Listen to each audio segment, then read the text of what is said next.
Hello and welcome back to my channel. If you're new here, my name is Pashane. Nice to have you on my channel, and if you're a returning subscriber, welcome back. Today I'm coming at you guys with another video, probably one of the last surgical procedural updates in my life. Today is the 23rd of August and I am filming this update as I think I'm about, I'm almost 2 months post-op and I've healed again. I've healed again. So as I mentioned in the previous video that was about my laparoscopy, I did end up going for another laparoscopy in June. On the 28th of June, I was scheduled for a laparoscopy and I went in.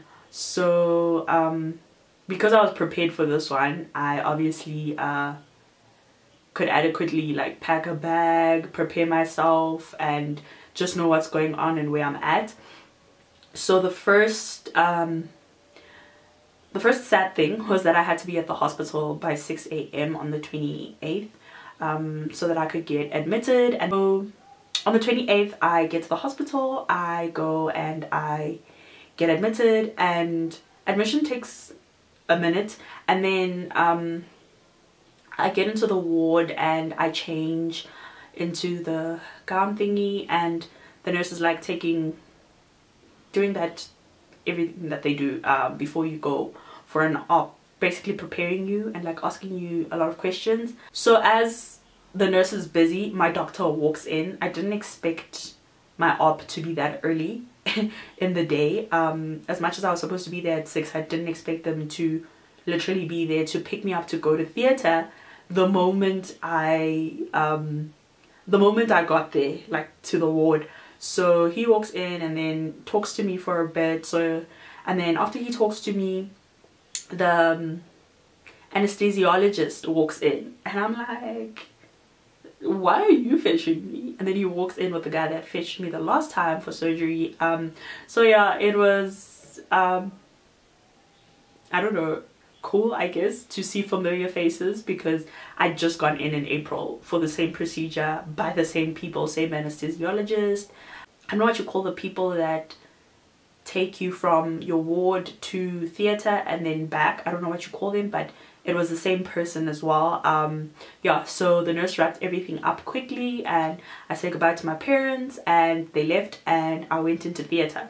So when I got to theatre, I was so shocked when I saw my previous gynae in theatre with me. So on the day, my previous gynae before the gynae that I have now, he was the assistant surgeon basically. So that was funny, but he didn't recognize me obviously, because the last time he treated me I had dreadlocks, and that was like 2021, early 2021.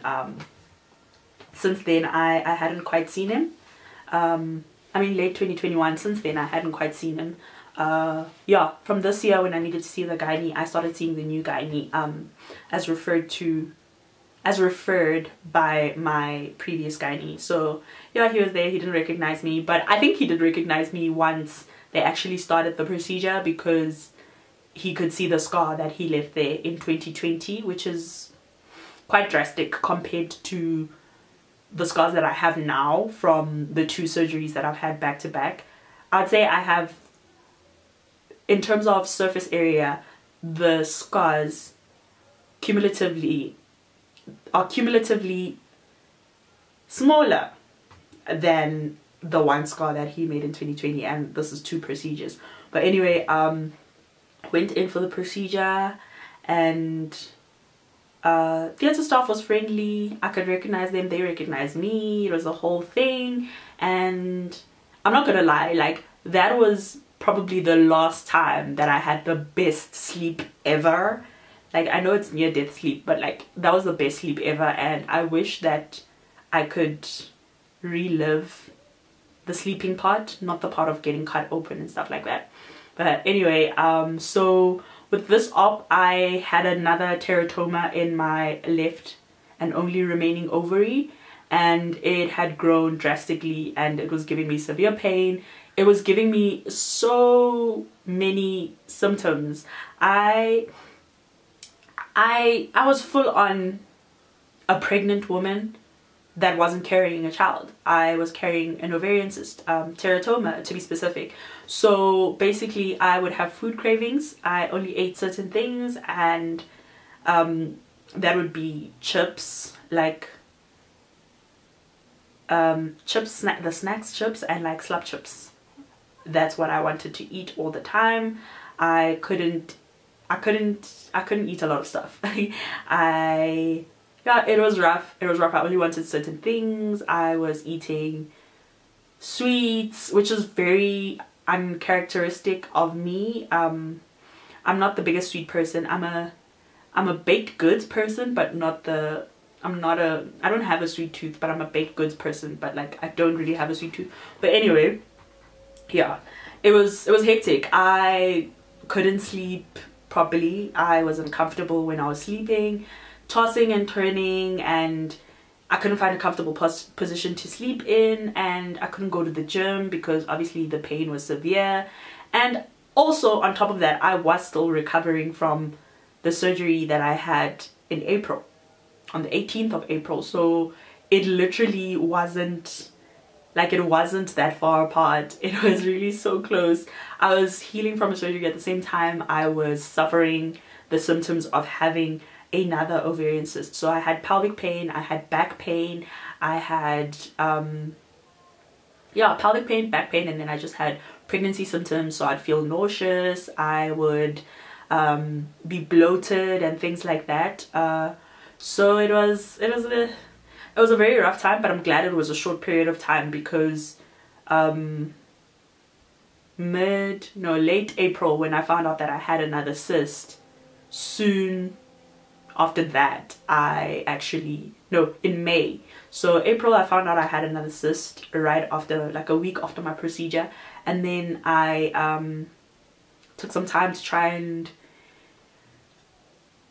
and salvage whatever I could before I had to go in for another laparoscopy. So what I mean by that is, my gynae essentially referred me to a fertility specialist. So I went to a fertility clinic, not the one that I was referred to directly, but I went to a different one just because of pricing. Medical aid doesn't cover, well, my medical aid typically doesn't cover a lot of things, but they were refusing to cover a fertility specialist, claiming that there was no difference between my gynecologist and the fertility specialist, of which there's a huge difference. And obviously, to people that are in the medical aid industry and the people that actually make the principles and the rules and all of that, I don't think they actually know that fertility specialists actually take another course on top of the usual gynecology course, and it's different. It's very different.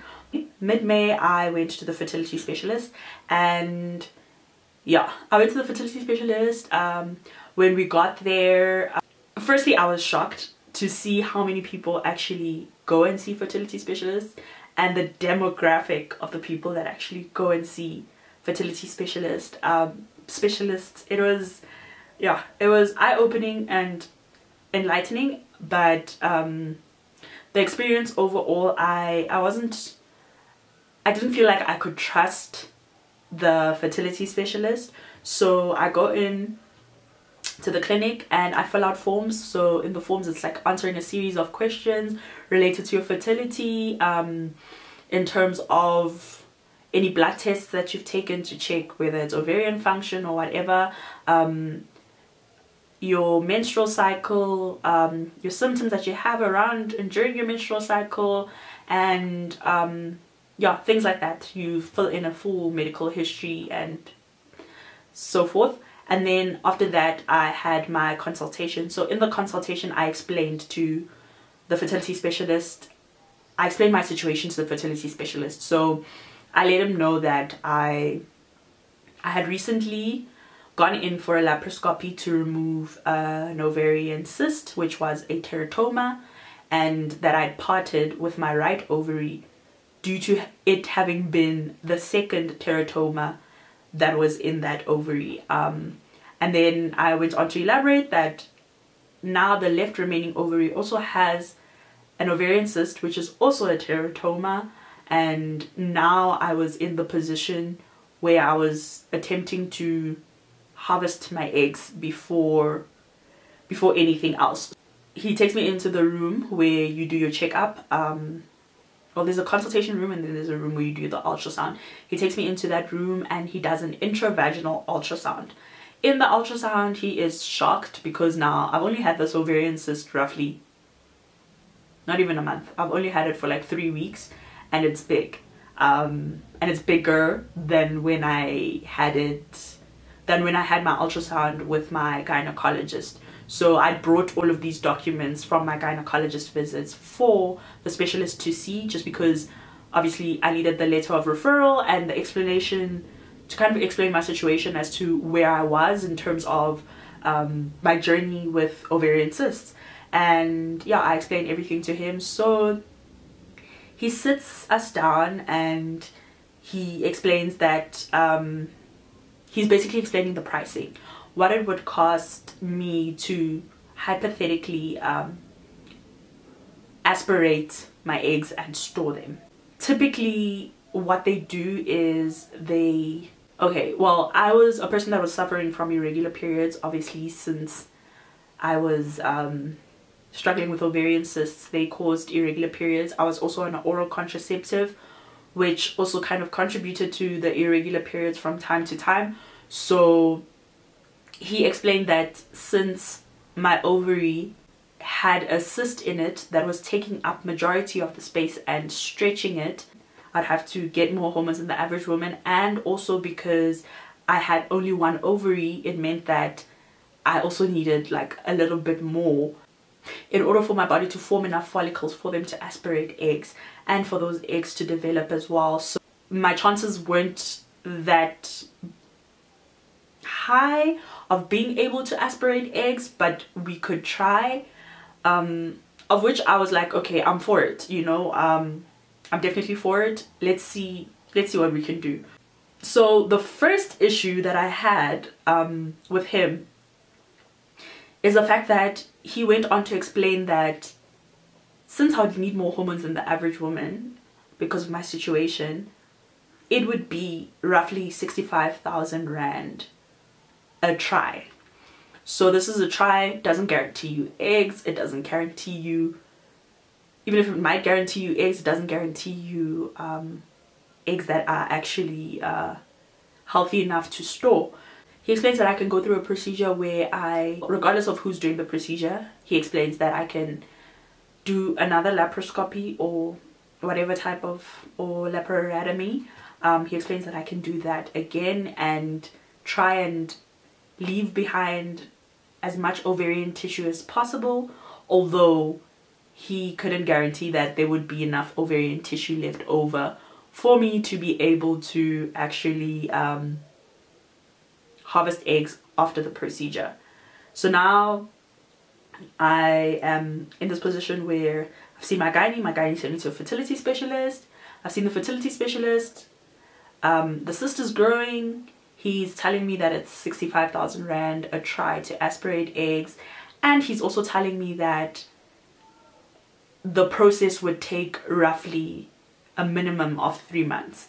So looking at the fact that I had a cyst that was growing so rapidly within 3 weeks, and looking at the fact that I would be injecting hormones in my body that my body was already originally using to make and house ovarian cysts, I really started weighing out my options. I really started weighing out, is it worth it?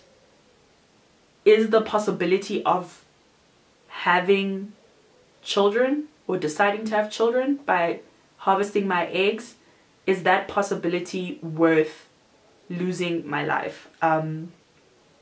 That might sound ridiculous, like it's just an ovarian cyst. Chill, sis, it's not that harsh, it's not that much of a problem.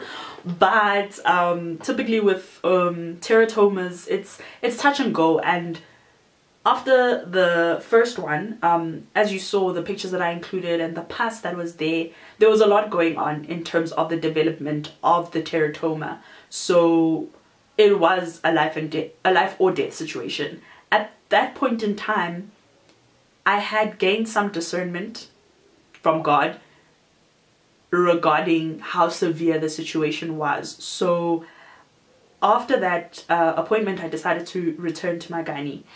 I returned to my gynae and spoke to him and explained to him what the fertility specialist said, and I basically asked him to take me in to do the same procedure again. He sat me down, basically also telling me again, reiterating, as the fertility specialist reiterated, that the procedure is possible, yes. It can still be done via keyhole surgery. I don't need any huge incisions, but I'm not guaranteed to have ovaries at the end of the surgery. There's a possibility, like high possibility, that I could come from the surgery and have no ovaries. Yeah, so as scary and frightening as that might sound, and as it sounded, I decided that I'm going to go through with the procedure with my gynae and not the fertility specialist, because I felt like I couldn't trust the fertility specialist. And yeah, he was just, compared to my gynae, the fertility specialist was just not doing it for me as a doctor or as a health professional. He was just not doing it for me. His consultations were rushed, and he was very like matter of fact, basically. Yeah, whereas my gynae made me feel very comfortable. Fast forward to the day of surgery. Again, the disclaimer that I am not guaranteed to have any remaining ovarian tissue post the procedure, and they were basically going to go in and try and do their utmost best to save my ovary and leave whatever, you know. So fine, I go through the procedure, I get out, and I'm still in hospital, still at the ward. I'm in excruciating pain. They've given me morphine again, but it's not doing the job this time. But yeah, I'm in excruciating pain and I feel so nauseous. I was so nauseous, I couldn't eat. I forced myself to eat until I vomited. That was not a nice experience. Puking in a hospital is very, I don't know how to put it, but I was puking in a red plastic bag, and it was not nice, because when you puke, that gag reflex, it moves your stomach, and my stomach was so painful. My back was painful as well. Like my left side, basically my midsection, my left side, it was so sore. My leg was feeling numb, and I was just uncomfortable. But after puking, I felt a bit better, and I actually got discharged, because the medical aid once again feels that a laparoscopy is a one-day procedure. So fine, I got discharged. I came back home, and you saw the video that I filmed. That was a video that I filmed post-op in July. I was back home, did my whole recovery, stayed on bed rest, and then after, I want to say 4 weeks, a month post-op, I went for my post-op checkup. And when I went for my post-op checkup, this was basically to hear what they'd found at the lab. At this point, I'd only had pictures of what the situation looked like when he got inside my stomach, basically, pelvic area. So yeah, I was quite nervous when I went for this checkup, just because I was very fearful of it being like really bad, because basically what they test for, especially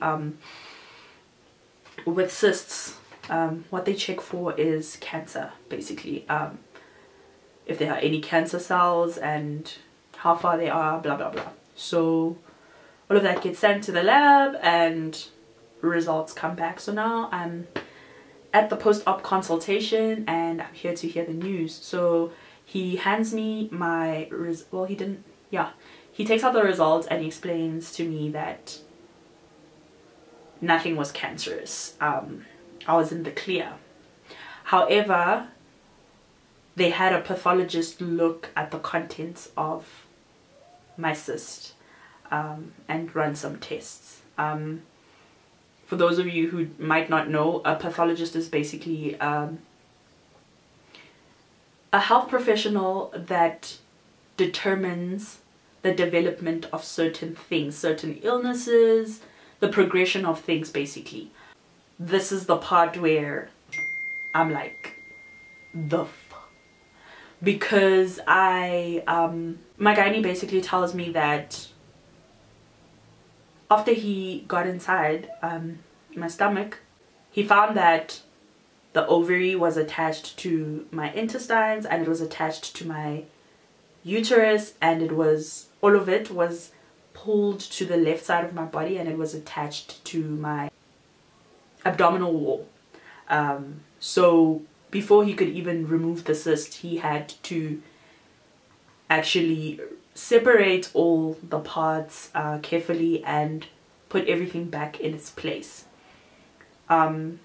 Which is why now, at that point in time, which is why I was finding out why the surgery took longer than it was supposed to.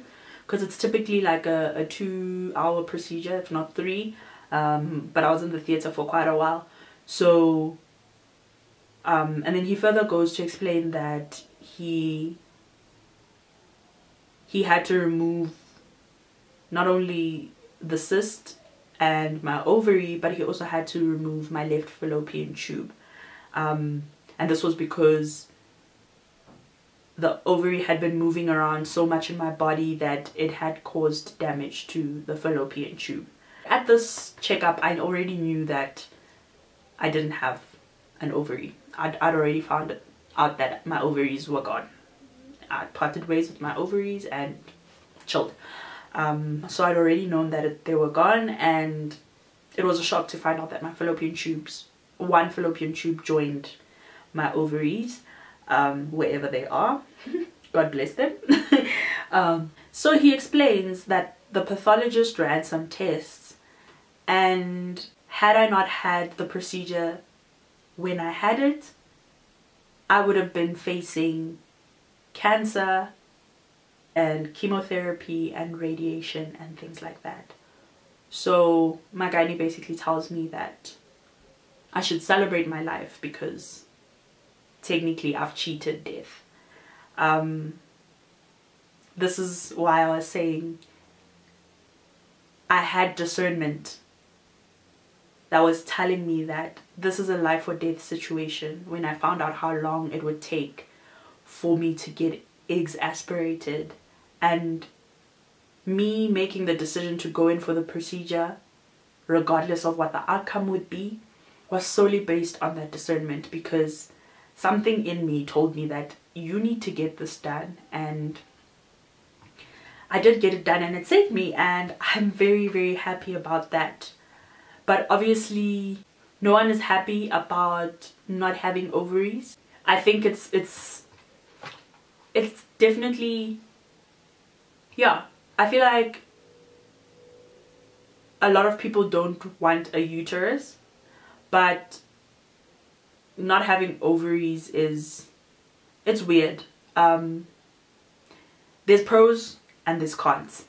The pros are definitely that I don't need to kill my body with hormonal contraception. I don't need to buy any more sanitary pads. And the downside is society and people around me might start to see me in a different light. And for me personally, like, I don't care, but I know that sometimes even when you don't care, you are put in situations where you're made to kind of think twice and question, am I really okay? You know, am I really okay not having ovaries? And it doesn't mean I can't have children. There's egg donation and IVF is an option. I still have a uterus. It is still fully functional and it's still great. I can still carry babies. So if a point in time in my life does come where I feel like I want to have children, I can have children. And you know, at the end of the day, my life was saved and my suffering was cut in half, literally. The first time when I filmed this video, I was really doubting whether or not I should share the severity of the outcome, but I am sharing it because the sole reason, or well, one of the reasons why I did start my channel is because I wanted to empower women, number one. Number two, I wanted to inform women, and I feel like this video is a way to empower women, inform women about things that are possible, that can happen, that are happening. And also it is for those women that are in a similar or the same position as me, where they either don't have ovaries or they don't have a uterus, or they've been told that they can't have children. I'm making this so that that woman knows that she's not alone. There are quite a few of us out there, and it is not the end of the road. It is not the end of life. It is not that many things that change. So for that lady, for that woman, I am making this video to say that you are not alone. You're not alone, and your worth is not in how many children you can have or if you can have children or not. Infertility is not a death sentence. It doesn't mean your life is over. There is more to life than giving birth. There is more to life than being pregnant. There is more to life than having ovaries or a reproductive system. I feel like in the society that we live in, yes, things are changing in terms of women are deciding that they don't want children, but the other side of that is people, men, women, transgender, non-binary, you know, there are people in this world that feel that the worth of a woman is diminished by the lack of children and the lack of marriage and the lack of that family type of picket fence and a dog picture. And that's not true. That is not true, which is why I made this video, because I want those women to know that, listen, there's so much more that you can do with your life. There is so much more that you can put your talents towards, and you have so much more that you can give to the world, to people out there, to people in your community. You have so much that you can give. And at the end of the day, it doesn't change who you are. As much as it's a big loss, it doesn't change who you are. No one can tell. No one can tell by just looking at you. And I also just beg you guys that are watching the video, if you do have any comments that you do decide to leave, please let them be nice comments.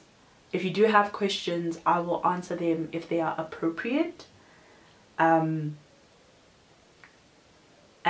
if you do feel the need to reach out to me in person, My DMs are open on Instagram, on Twitter.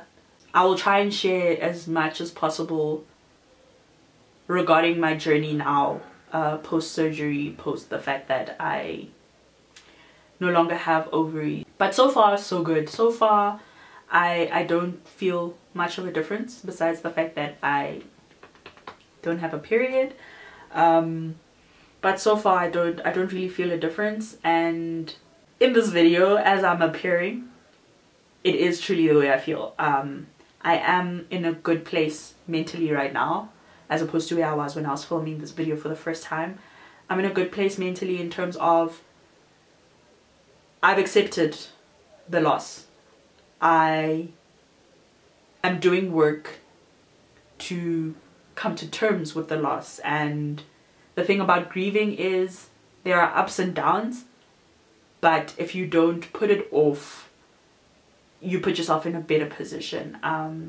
Yeah, so this is just me opening up so that we can have a conversation as women, as people that are interested in this subject, so that we can have a conversation and we can talk about the things that are not talked about enough, that are affecting women, because there's a huge part of us. There's a big portion of women out there that are suffering from gynecological issues. It may not be fertility issues, but gynecological issues, and it's easy to feel alone when you're going through that because it's a very personal thing, you know, and it's not spoken about enough. So normally when you find out that you have ovarian cysts or endometriosis or PCOS, you're finding it out for the first time, and as you're finding out that you have it, you're also finding out that it's something that exists, and that is the biggest downfall for a lot of things that women go through, is the fact that we are only discovering things and getting to know about things by being diagnosed. And I feel like it's really time that we speak about this freely. We speak about it freely, with no shame, no fear, and yeah, no fear, and creating safe spaces where things like this can be spoken about, because our previous generations have done us a huge injustice because they've kept quiet about these things. They've kept quiet, whether it be in fear of scaring us, or they've kept quiet because, like society, as society reflects, we don't speak about things like this. But yeah, I'm here to speak about things like this. If you like this video and you'd like to see more videos from me, please like the video, leave a comment down below, and subscribe to my channel. Please also leave some video suggestions below of what you guys would like to see from me. And yeah, if you've made it to this point in the video, you are a real one, and I love you, and I hope that you will enjoy the content that I am continuing to bring onto my channel. Mama put me on. Mama put me